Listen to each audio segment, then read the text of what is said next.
The first time Darla Quinn exploded, it was because she dropped a taco. Not on purpose. Who wastes tacos on purpose?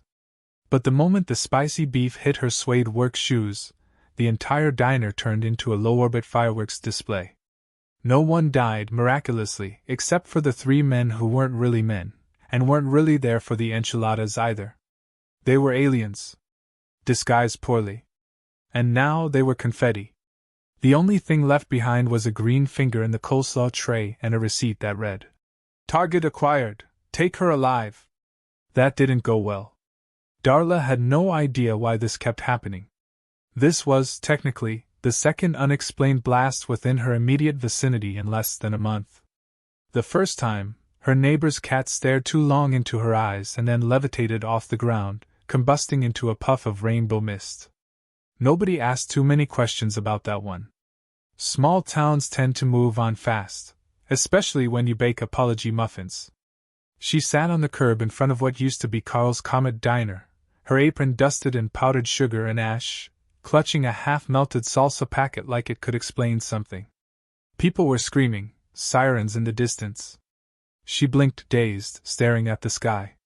Something wasn't right. She hadn't been right in years. Ever since the orphanage, ever since that one night when the lights danced outside her window, and she woke up glowing for 10 minutes. She thought it was a dream. Now she wasn't so sure. Meanwhile, 5,000 miles above Earth, the Quari command deck resembled a high-stakes intergalactic chess match being played by bureaucrats who hadn't had their caffeine injections. The commanding officer, Zertin, a 12-eyed strategist who'd once outmaneuvered an asteroid with feelings, stood in eerie silence as the hologram replayed the diner scene. There was a moment, a flicker, when Darla had looked right at the surveillance drone. And smiled. It wasn't a cute smile. It was the kind of smile galaxies used as warning signs. "She shouldn't be capable of that," murmured Zertin, adjusting his collar plates. "She is," replied the intelligence officer, who had been demoted 3 times and was now visibly sweating through his scales. "We said take her alive? That was not a suggestion. That was protocol." "Well," the intelligence officer muttered, "they're not coming back to complain."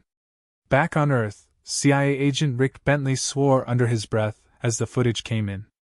He had just sat down with a microwaved burrito and exactly 7 minutes of peace when the explosion notification pinged his tablet. It was the same radius, the same blue-orange flare, and the same woman walking out of the blast without so much as a scratch. He zoomed in. Darla Quinn. Again. The hell kind of name was Darla Quinn? He tapped his burrito against his temple in frustration. He needed to find her, before someone else did. Or worse, before she decided to sneeze and knock California into the Pacific. Darla wandered aimlessly down the road, unsure where to go. She couldn't go back to her apartment. The last time she tried using the toaster, the radio bled from the walls. It had become a pattern. Her presence short-circuited electronics, made birds scream, and occasionally gave people dreams they shouldn't be having. She didn't like it. She didn't want it. All she ever really wanted was a regular Tuesday with extra guac. A voice interrupted her spiral. "You forgot your phone," came a low, mechanical tone. She turned to see a man in a cheap brown suit holding her phone upside down. He wasn't sweating, wasn't blinking, and his smile was too symmetrical. "No, I didn't," she replied cautiously. "It blew up. With the rest of the diner." The man tilted his head. "Are you sure?" That was enough. She turned and ran. Behind her, the man's form shimmered and glitched like a video buffering on bad Wi-Fi. His voice echoed into an earpiece no one could see. "She is not cooperative." Back in the surveillance van disguised as a hot dog truck, Rick Bentley slapped the console. "Why does every girl with superpowers always run into traffic?" he grumbled, throwing the vehicle into gear. Darla ducked into an alley, her heart hammering like a rave. Her palms sparked as she touched the brick wall, carving strange geometric burns into the stone. This wasn't new. The shapes came every time she got scared. She thought they were doodles at first, just stress scribbles. But now they glowed. Now they hummed. In orbit, Zer-10 was sending the next team. Deploy Unit B-13. Use cloaking. Approach from above. No more subtlety. Capture protocol is still alive. A younger officer raised a tentacle. Should we send in psychological profiles? Maybe try diplomacy? Zer-10 stared at him for a long, quiet moment. You're new here, aren't you? On Earth, Darla emerged from the alley and crashed directly into Rick Bentley's van. Literally. Her energy spike had surged again, launching her into the air mid-sprint. Rick opened the door, saw her laying on the hood blinking at the stars, and muttered, "Yep. Definitely her." He stepped out, hands raised in mock surrender. "Okay, listen. You don't know me, but I know you. I'm not here to kill you or probe you. I work for a 3-letter agency. Let's just say we clean up messes that leave craters." Darla groaned. "Do you have any aspirin? I have tequila and a taser. Take your pick." Something sparked overhead. A shimmer in the sky, like heat waves. Darla's eyes widened. "They're coming again," she whispered. Rick didn't need to ask who. He shoved her into the van and peeled off, tires screeching, as 3 cloaked figures dropped from a building above and landed with crushing force. The alley collapsed behind them. Dust, fire, and smoke billowed up. Inside the van, Darla looked at Rick. "You really don't want to be in my life right now." Rick laughed, grim and tired. "Lady, I saw what you did to a diner with your pinky toe. You're not the one I'm worried about." The van disappeared down the highway. In the mirror, Darla caught a glimpse of her own eyes. For just a second, they weren't hers. They glowed like starlight. And somewhere in her head, a voice whispered again, "When they return, you must choose." The Quari didn't believe in second chances, but they did believe in escalation. Unit B-13, handpicked from the elite ranks of interstellar extractors, arrived cloaked just above Earth's ionosphere. Unlike the previous team who relied on shape-shifting and per-social cues, B-13 came in with precision, armor that shimmered between dimensions, and weaponry that could melt a small moon. Their leader, Captain Krex, had extracted black hole smugglers from neutron star prisons and lived to make sarcastic reports about it.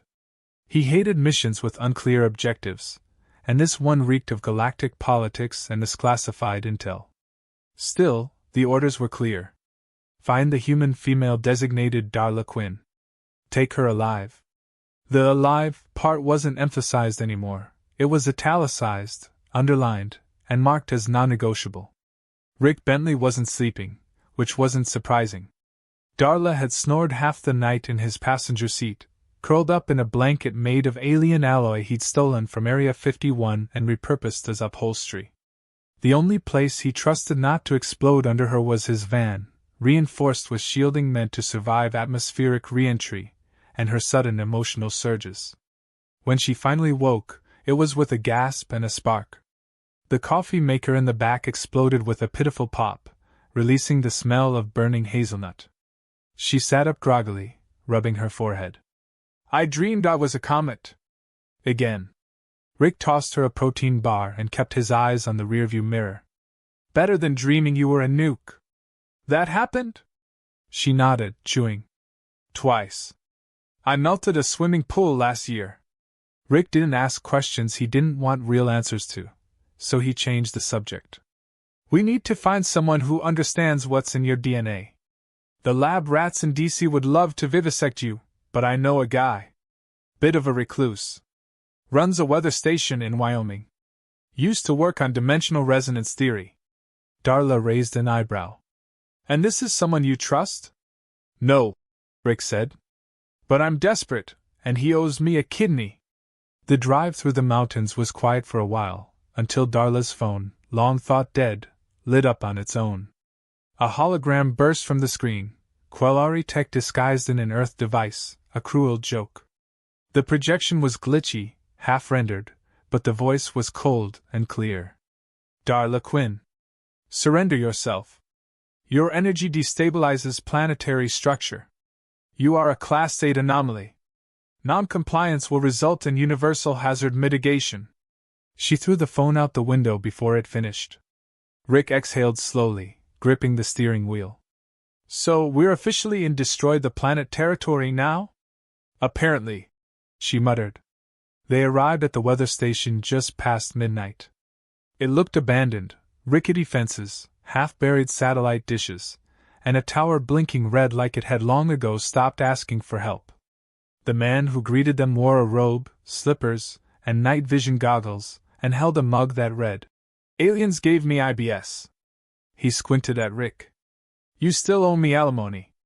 "Wrong guy," Rick replied. The man, Dr. Elias Bourne, was as brilliant as he was unstable.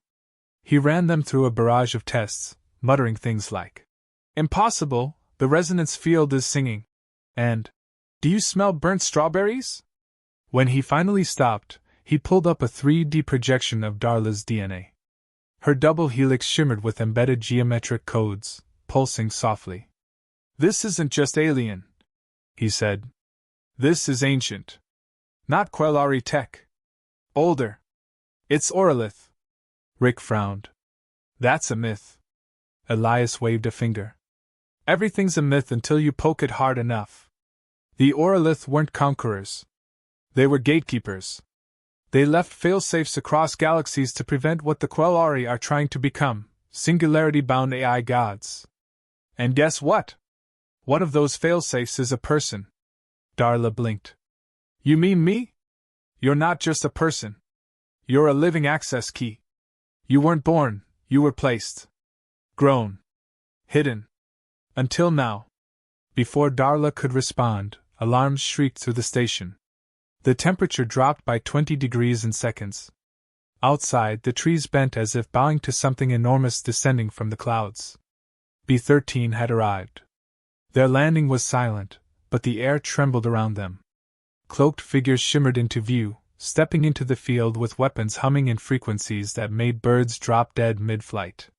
Rick grabbed Darla's arm. "We run. Now." Elias activated a fail-safe bunker built beneath the station. They scrambled inside as energy blasts tore through the building. Explosions ripped through the lab, monitors fizzing out. One of the agents managed to get a clear look at Darla as she turned mid-sprint. She raised a hand, instinctively trying to shield herself. The result was not a shield. It was a pulse. A wave of raw gravitational force flattened the incoming attackers like paper dolls, their armor cracking, their bodies folding unnaturally before vanishing. Darla collapsed. Her nose bled. Elias stared, horrified and amazed. "That wasn't defense. That was a command protocol. You issued a galactic override." Rick picked her up and they descended deeper into the bunker. Above them, the remaining Quari agents retreated, sending a live feed back to command. Zertan watched it in silence, hands clasped. "She's waking up," he whispered. "It's already too late." Back on Earth, in the bunker's lowest chamber, Darla regained consciousness next to a massive metal door carved with strange symbols. Elias knelt beside it. "This door shouldn't exist. It's not Earth tech. It's Orolith.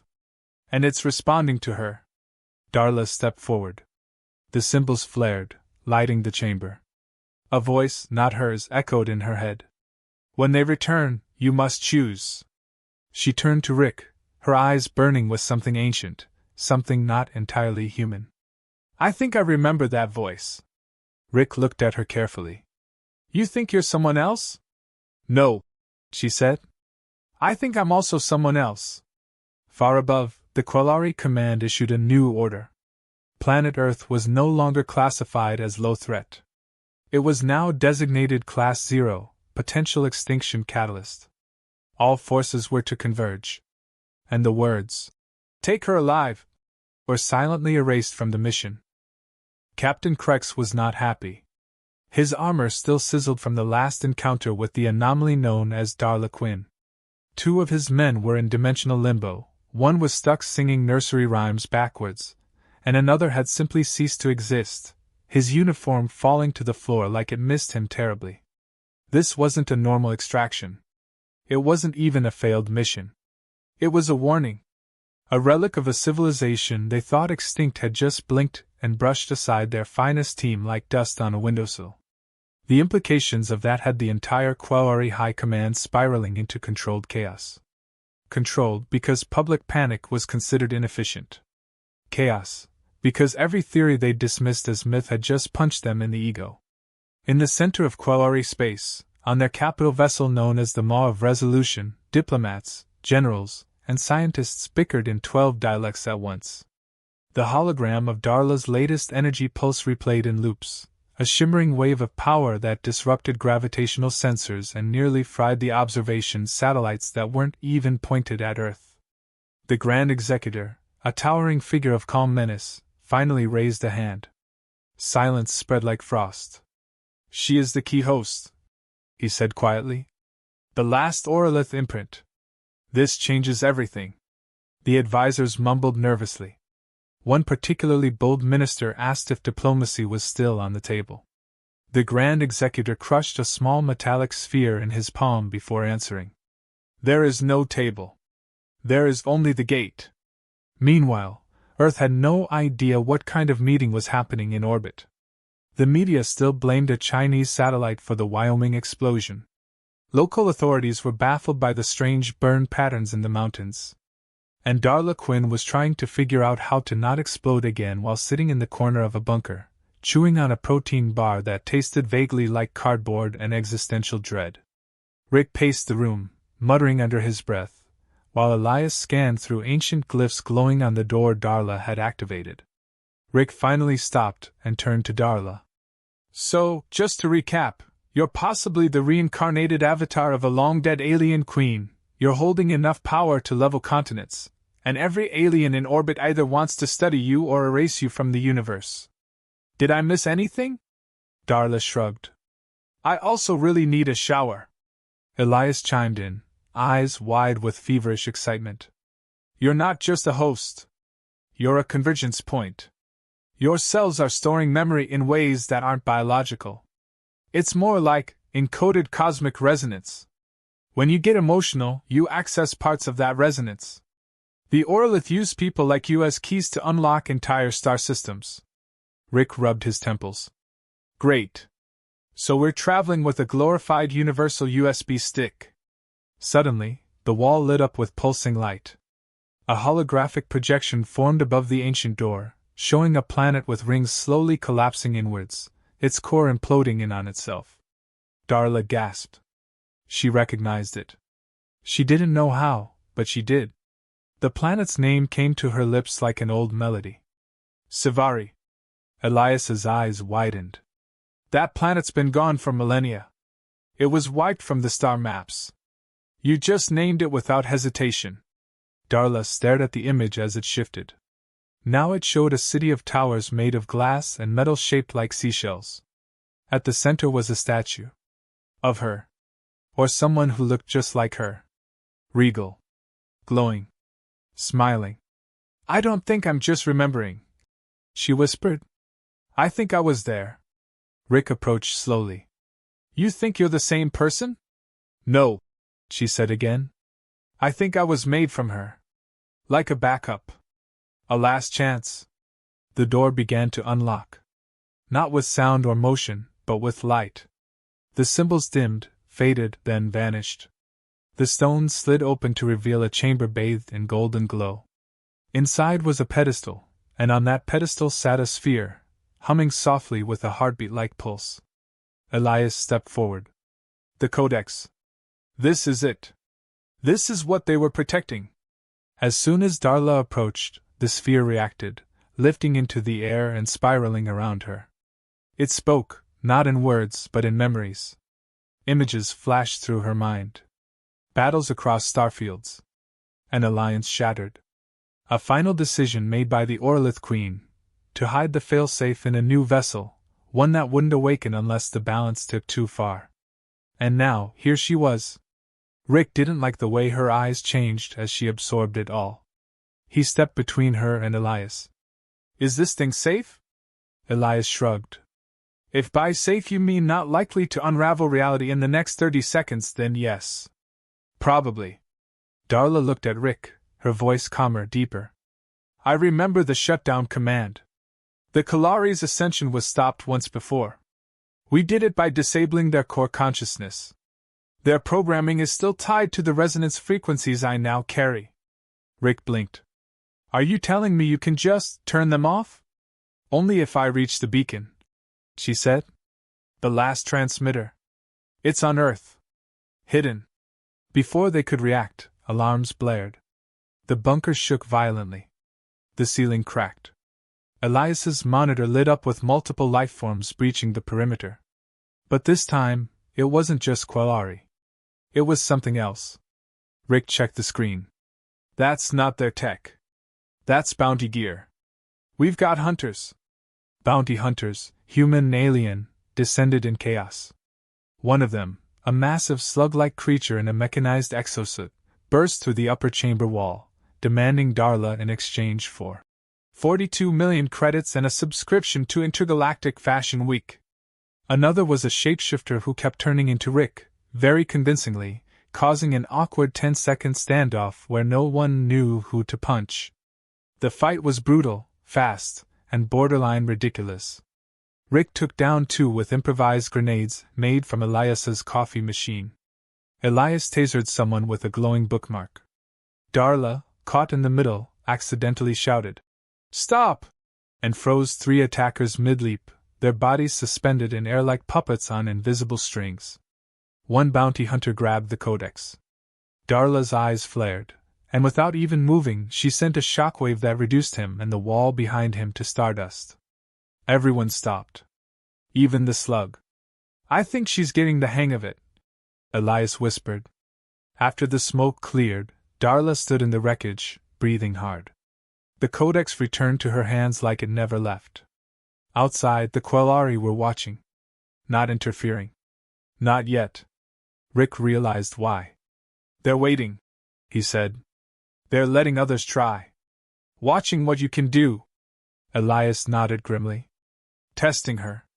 Measuring limits. Darla looked at them both. Then we stop waiting. We find the beacon. And we finish this. In orbit, Zertan watched the feed with narrowed eyes. The Grand Executor appeared beside him. She is no longer a variable. She is the threat. Zertan hesitated. And yet, she is also the solution. The Executor's voice was like ice breaking in deep water. Then let's see which one she chooses to be. Darla never imagined the fate of the planet would come down to a door hidden beneath a bowling alley in Kansas. But the universe had a strange sense of humor. The Codex guided them here, whispering in her mind with a voice that sounded eerily like her own, only older, heavier, filled with memories she hadn't lived but somehow carried. The bowling alley was abandoned, the wooden lanes warped and curling like forgotten scrolls. Elias traced invisible energy lines under the floor, nodding excitedly as the Codex pulsed brighter the closer they got. Rick, meanwhile, held a shotgun in one hand and a half-eaten granola bar in the other, muttering that if the fate of the world depended on a snack break, they were already doomed. They reached the control panel hidden beneath Lane 7. Darla touched it, and the ground responded like it had been waiting centuries for her return. The floor split open, revealing a spiraling staircase made of some alloy that didn't reflect light properly. The air changed. It wasn't just colder, it was cleaner, untouched by time or decay. They descended without speaking, and every step seemed to echo both forward and backward in time. At the bottom was the beacon. It wasn't a machine, at least not in the traditional sense. It floated above a circular platform, encased in a shell of translucent metal shaped like a blooming flower. Symbols rippled across its surface like water catching thoughts. Darla approached it slowly, her fingers trembling not from fear, but recognition. She didn't just remember this place, she had stood here before, long ago, in a body that was hers but wasn't.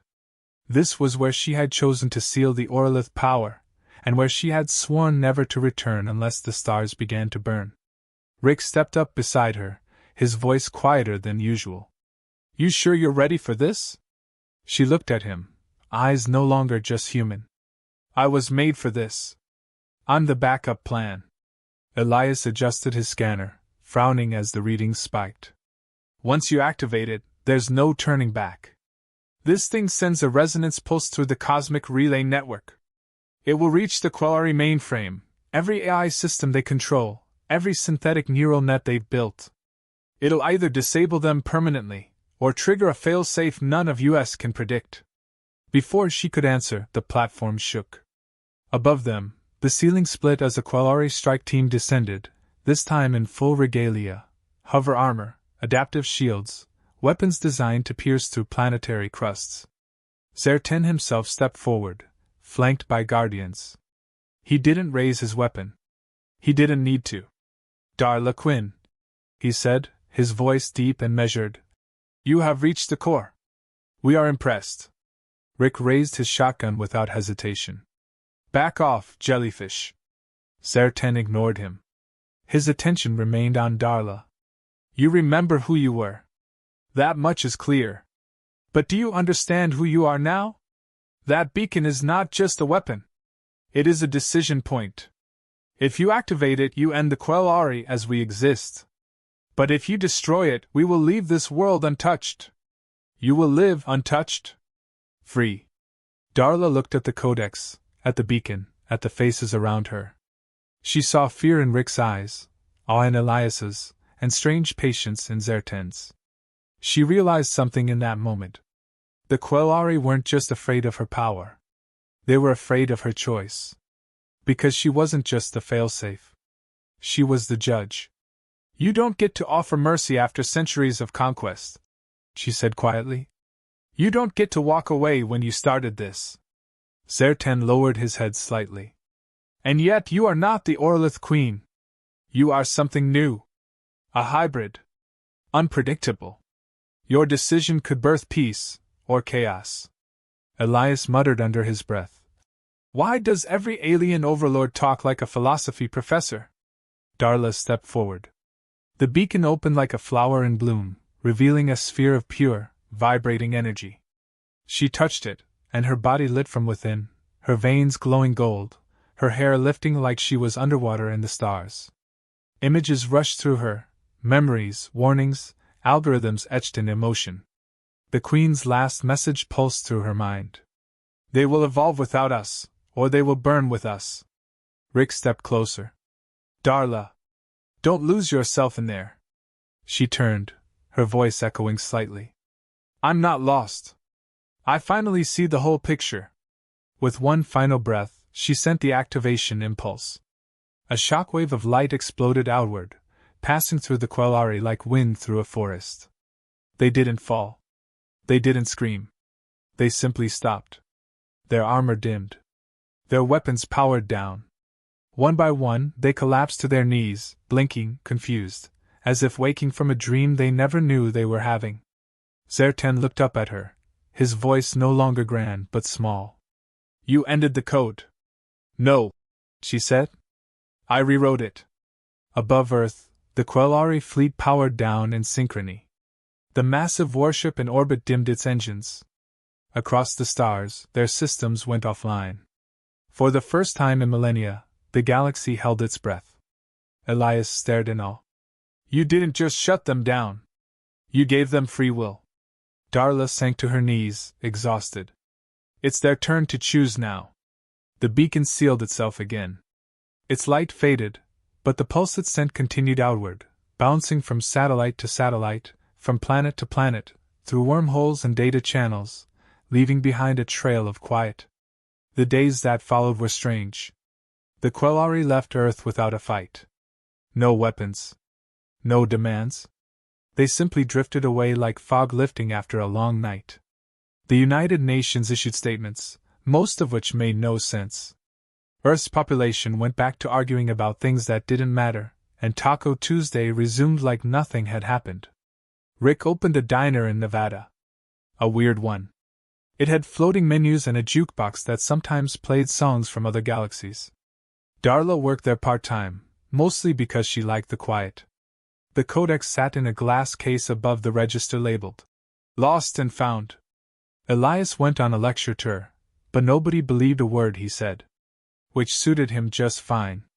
He was finally left alone long enough to write a book. He titled it, How to Disarm a War Fleet with Emotions. And Darla? She was mostly happy. Except for the dreams. Sometimes she saw other versions of herself, other Darla-like women walking strange planets, holding strange keys. Sometimes she felt them calling to her. And sometimes, when she closed her eyes, she heard the Queen's voice. One choice makes a new future. Are you ready to choose again? In a small desert town, a little girl walked into Rick's diner. She wore a purple backpack, a big smile, and ordered a burrito with extra cheese. When Rick brought it to her, she looked up and said something in Oralith, something no one on Earth should have known. Darla turned around from the counter, her eyes narrowing. The girl smiled wider, and for a moment, her pupils shimmered like stars. Somewhere, far beyond the galaxy, the codex hummed once more. The girl didn't blink. That was the first thing Darla noticed. Not once. Not when Rick handed her the burrito, not when the neon sign above the counter flickered ominously, not even when the jukebox, previously silent, started playing an unfamiliar tune that didn't belong to any Earth playlist. The air inside the diner changed. It wasn't cold or hot, but something else.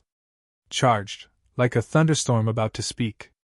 Darla stepped from behind the counter slowly, wiping her hands on a towel that had never seen actual cleanliness, her gaze fixed on the child. Rick noticed too. He glanced between them, his years of pretending things were fine clearly failing him now. That's not a regular kid, is it? He asked under his breath.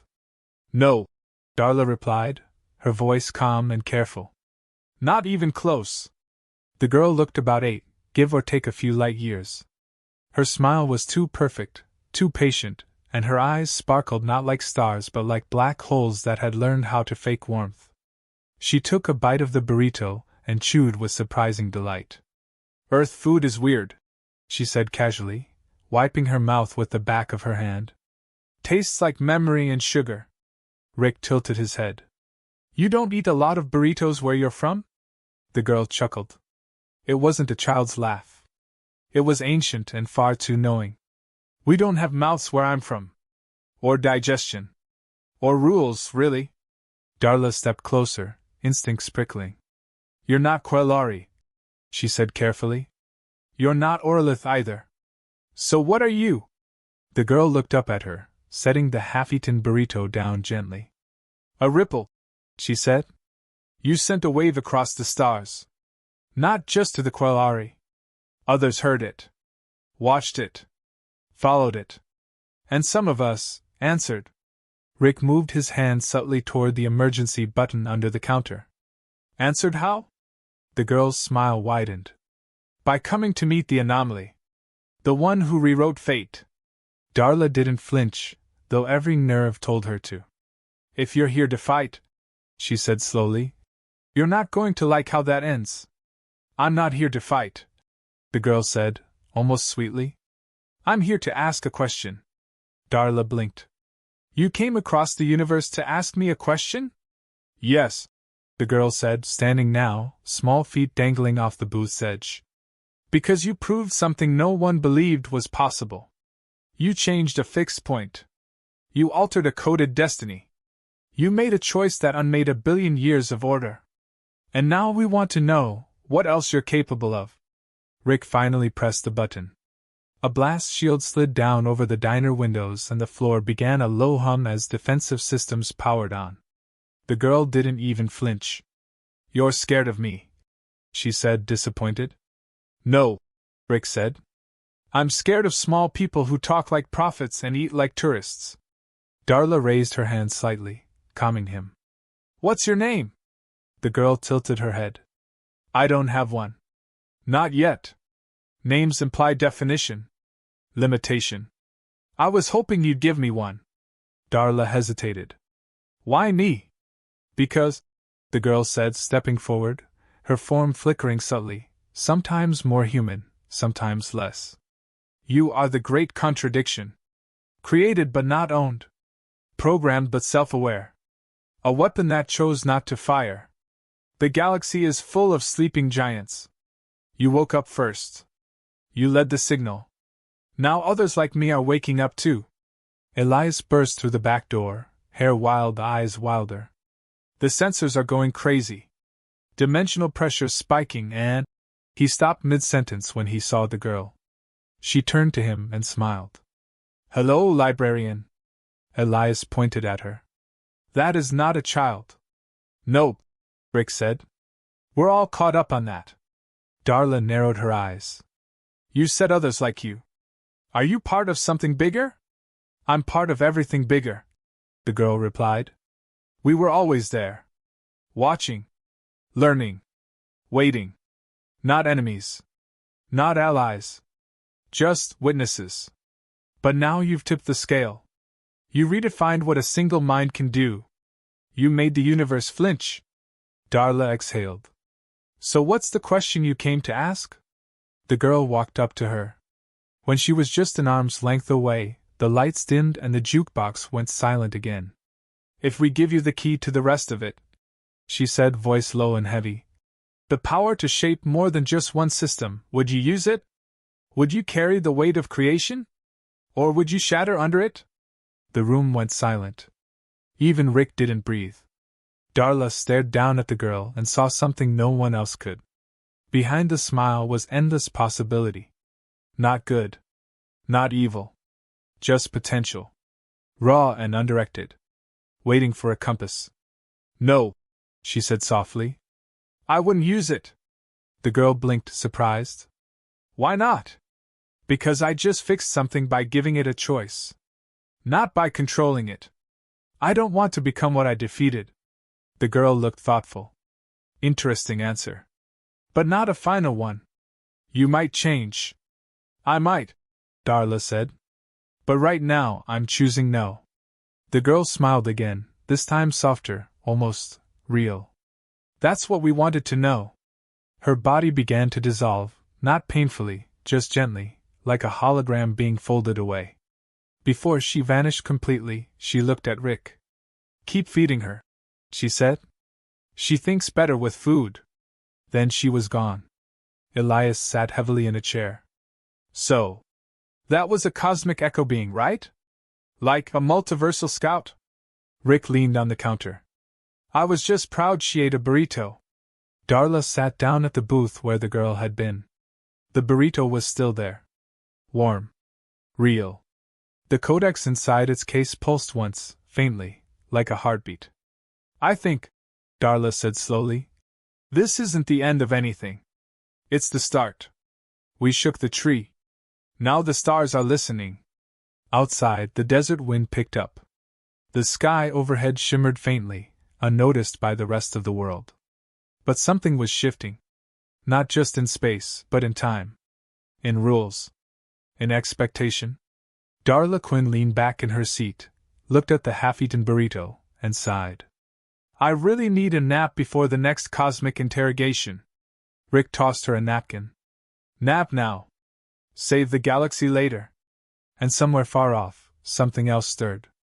Watching. Waiting. Smiling.